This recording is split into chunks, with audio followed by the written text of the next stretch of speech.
రేవంత్ రెడ్డి సర్కార్ పై రైతులు తిరుగుబాటు చేస్తున్నారు. వెంటనే ధాన్యం కొనుగోలు చేయాలంటూ రాజన్న సిరిసిల్ల జిల్లా మలకపేట గ్రామంలో రైతులు ఆందోళన చేపట్టారు. రోడ్డుపై బైఠాయించి నిరసన తెలిపారు. నెలలు గడుస్తున్నా ప్రభుత్వం ధాన్యం కొనుగోలు చేస్తలేరని అన్నదాతలు మండిపడుతున్నారు. కొనుగోలు ప్రక్రియ వెంటనే ప్రారంభించకపోతే కలెక్టర్ కార్యాలయాన్ని ముట్టడిస్తామని రైతులు హెచ్చరించారు.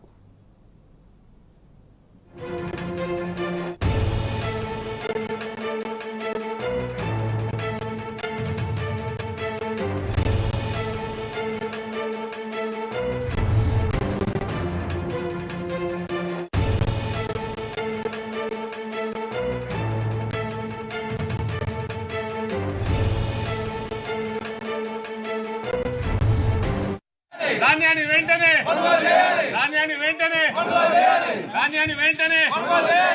రైతుల ఐక్యత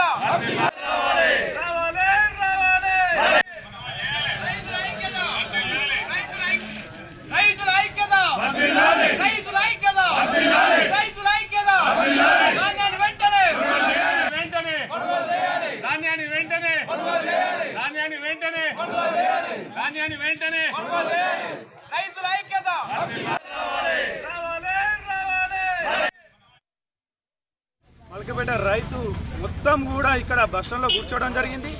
ఈ ప్రభుత్వం వెంటనే రైతులను ఆదుకొని ఈ వడ్లను కొని ఆదుకోవాలని మేము మలకపేట రైతుల పక్షం నుంచి హెచ్చరిస్తున్నాం. అలాగే ఇప్పటికీ 2 నెలలు అవుతుంది, అయినా కానీ వడ్లు కొనుగోలు చేయడం నిజంగా ఎంత దుర్భాగ్యం అంటే ఈ రైతులను పట్టించుకున్న పాపన ఏ ఒక్క ప్రభుత్వ అధికారి కూడా లేడు, ఏ ఒక్క మిల్లర్లు కూడా లేడు.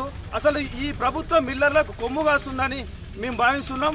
ఈ రైతులను పట్టించుకున్నటువంటి ప్రభుత్వం ఏదైతే ఉందో నిజంగా చాలా రోజులు ఉండదు. రైతుల బాధలను తీర్చకుంటే మాత్రం మేము పెద్ద ఎత్తున మేము కలెక్టర్ ఆఫీసుకు ధర్నాగా వెళ్లే ప్రయత్నిస్తాం.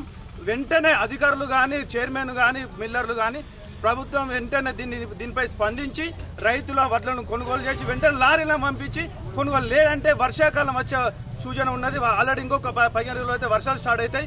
రైతులు నట్టేట ముంచడం తప్ప మరొక ఉద్దేశంగా అని చెప్పి ఈ రైతుల మలకపేట రైతుల పక్షాల నుంచి మేము డిమాండ్ చేస్తున్నాం.